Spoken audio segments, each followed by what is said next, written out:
এখন সালাম আলাইকুম। এখন আমি আছি যে বালি বালি একটি জানাজায় শরীক হওয়ার জন্য আমি নেত্রকোনাতে আসছি। আমি শুনছি যে এখানে একজন মারা গেছে। আর আমি আজকে শুক্রবার এই জানাজায় শরীক হওয়ার জন্যই কিন্তু মূলত আসা। এর জন্য আসা জানাজা, আজকে শুক্রবার এক লোকের জানাজা। আর আমি যদি এই জানাজা শরীক হইতে পারি তাহলে আমি তো এক কেরাত স্বভাব তো পাইয়াম। এই এক কেরাত স্বভাবের আশায় আমি নেত্রকোনা থেকে এই বালিতে আসা, বালি একটি জানাজা শরীক হওয়া।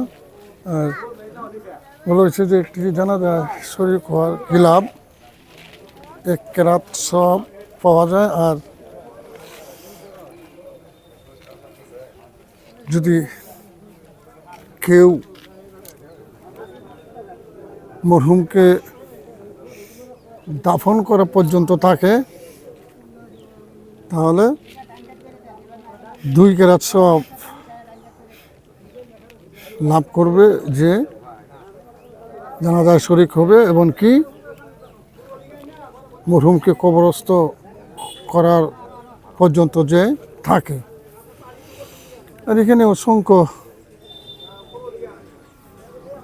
আমার মতো যারা দুনিয়াতে একদিন বিরাজ করত, আর এখানে অনেক মানুষ কবরস্থ করা হয়েছে। আমার মতো যারা এই দুনিয়াতে বিচরণ করতো, আজকে তারা কবর দেশে আছে। সবার জন্য আমরা আজকে শুক্রবার এই মরহুমের উসিলা করে আমরা আদম আসসালাম থেকে শুরু করে যত মোমিন মোমিনাত কবরের সাহিত্য আছে সবার জন্য আমরা মাগফিরাত কামনা করব। তাই আসুন আমরা প্রতিহিংসা ভুলে গিয়ে দেশকে ভালোবাসি, দেশের মানুষকে ভালোবাসি, আল্লাহ তাআলার হুকুম মতো আমরা চলার চেষ্টা করি। আল্লাহ রাসূল জনাবে মুহাম্মদ